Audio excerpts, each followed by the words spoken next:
Naira Marley is back. Whoa!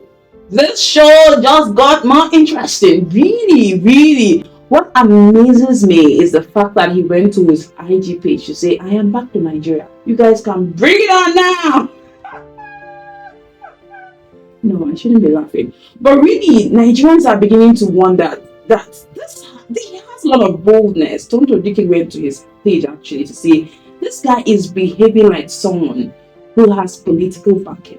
And I'm wondering, what do you think about this? Do you think he has political backing, or he's just being like, I'm not guilty of any charge. I'm just coming here to defend and say these are the things I know happened, and these are not the things happened. If you saw a video trending online, a video where he came out from the airport and there were lots of security people guarding him, and people are saying, why would security personnel waste their time to guard someone who has been, accused of murder? And I'm wondering, why would they have to guard him until he's proven guilty? But that's the truth. If you don't read that's actually the truth. There are lots of questions to us we need to answer in this mobile case. What of the autopsy? What is keeping it? You understand? Now that Naira Marley is back, what is the police doing to bring in justice? Are they going to ask him questions and just let him go like that? Or what are the questions that are going to be asked? People are also wondering, why is it that if it's a rich person that's involved in an accusation, the police will just have to invite you in to settle scores? But if he's a poor man, in fact, you're going to be in prison and you'll be answering questions. My own, let justice be served. Let justice be served. This case has been going on for more than 3 weeks now, and we're wondering, what are we going to get out of this case? But Uncle Naira, please, you're welcome back home. You're welcome back. I am welcoming you specially. You will learn. sorry, I have to move to the second. But why I'm so happy is that this show just began. Let's just hope that the Nigerian police force will give us our justice. Talking about the Nigerian police force, this next story will give you goosebumps. A 16-year-old girl has been raped in the police detention. Let me tell you about the story. Okay, she was arrested for defamation of character and was kept in detention. And when she was kept in detention, one of those policemen who are, those good people, say, Auntie, come, let me help you. Let me just help you sort out this matter.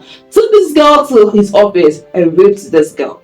So apparently this girl had to raise alarm and say, I was raped, God raped me. And other officials of the police that were in the police office have to arrest this other girl. But I have some really, really pertinent questions. What is a 16-year-old girl doing in detention? Why?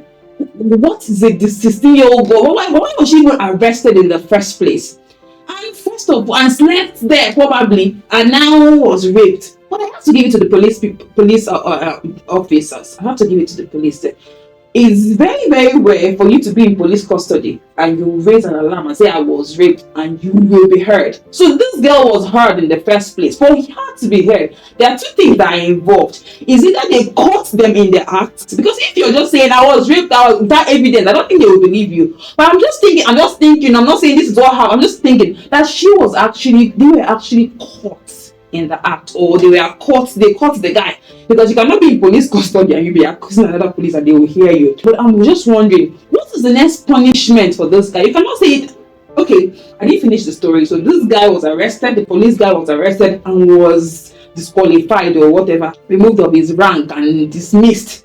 You understand? So I'm wondering, there's a constitution that says if somebody is raped, this is the amount of sentence that should go to the person. If he has actually been confirmed that he raped this girl, I think he should be in the cell first. Then they can take his matter to court. Dismissal wouldn't cut it, but let me not be like I'm the only one talking here. Let's just see the comment section and see what is going on here. Please, people are actually asking the right questions. Why was a 16-year-old girl in the detention in the first place?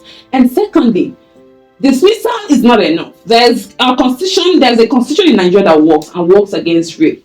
How many years is the guy going to spend in cell? Because it's actually very, very important. And really, 16-year-old girl, is she an adult? I don't understand. Like these questions need to be answered. And whoever the policeman that raped a 16-year-old girl in the office, wow, it's a lot to take in. Okay, moving on to the third story. Almost 95 students of a school in Kenya has been struggling to walk after they took in food that was contaminated. So this news came out recently. I'm wondering what the heck is this? 90 students of this particular school in Kenya, you could see the girls limping. They couldn't even carry themselves. They were walking so bad. It was just like, I was like, what's going on here? Until I really now read the news. They ate food that was contaminated by human feces. But before we get down, let's just watch this video.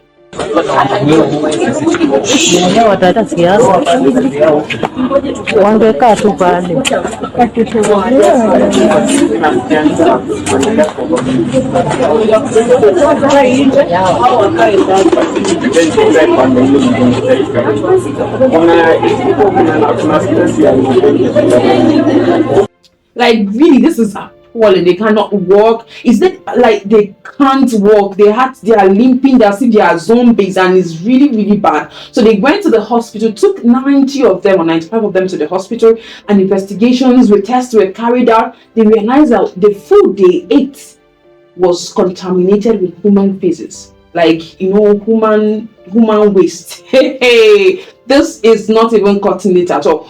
Who cooked the food? Where did they serve the food in the kitchen? Where was the food served? Really, like, how do you serve people of food? How careless can we be? This school should be penalized. Like, really, really. And if you will check the story well, this also happened a few years ago, where 100 students were also contaminated with either food they ate or water they drank. This should not even be called for at all. But also, really, in the comment section, I realized that this has also happened in Nigeria. Do you know? Some people said it happened in their school, Federal Government College, Wari, or something like that. But I mean, this is the carelessness of war matter. How can you put feces inside children's food? Now, I will say this and I will say this again. This school should be shut down. Investigations should be done. Those girls should be properly treated. I don't know who's in charge and who's not, but that's my take on this. Okay, moving on to the fourth story. So, congratulations, Gen Z Verdi. Oh my God, this is fitting me because I'm at 22. She won 120 million naira. But I just want to ask a question. You that is watching me at 22, what are you doing? Me. I don't want to tell you what I was doing at 22. Because I was 22, I think I was in my father's house chilling. But at 22, this young lady has won a whooping 120 million. Some people came online and said, it was pity vote. It was not pity voting. She was pitied. She was not pity. Oh, man, you don't win. You don't win. BBN is strategy. And her pity won her strategy. Last year or last 2 years, it was white money cooking in the kitchen. People were like, oh my God, this guy is a hardworking person. He can cook, he can dish out. He was like, he won the money because he was eating and cooking food. This one won the money because she was crying and being mom. And Nigerians can buy your matter when you're bullied. So congratulations to you, baby girl. But let me ask again, how much do you have in your account? When you were 22, how much did you have? So nobody should come for me. This is still the countdown show. We're just doing our best. Then moving forward, the last story. You could see something. This week and that thing is sweeting me. I saw a video of Perry and Mercy. Hey, this video and Perry of Mercy. Oh my God, you need to see. Those people that are shipping and carrying things. This is time. Perry. That video. Perry was looking so. He was looking so tantalizing. I couldn't even imagine. Okay, Perry, let me not get straight to the point. Perry was trying to, come close. And Messi was running out. Let's watch the video first. Just tired. Nobody we I just want waka pass. You don't see I didn't lie. Oh, this video is rated 18. Because when Messi was running like that, Perry was like, oh, why did you do that? I said, Uncle Perry, she calm down. You said you today true. Why you want to kiss somebody? Sorry. Why did you want to use your mouth to come close to somebody when you are in public? You said chill, really. But these guys are looking so amazing together. All the shippers, it is time for you to ship. Oh, baby Naija have finished. But we want our ship to work. And Perry and Messi are looking. That chocolate and that hey, oh my, the kids are going to be amazing. That's what one of the commenters said. Their children are going to be amazingly beautiful. So all the shippers that know how to ship couple, please, it is time. Ship us this one. We want it imported.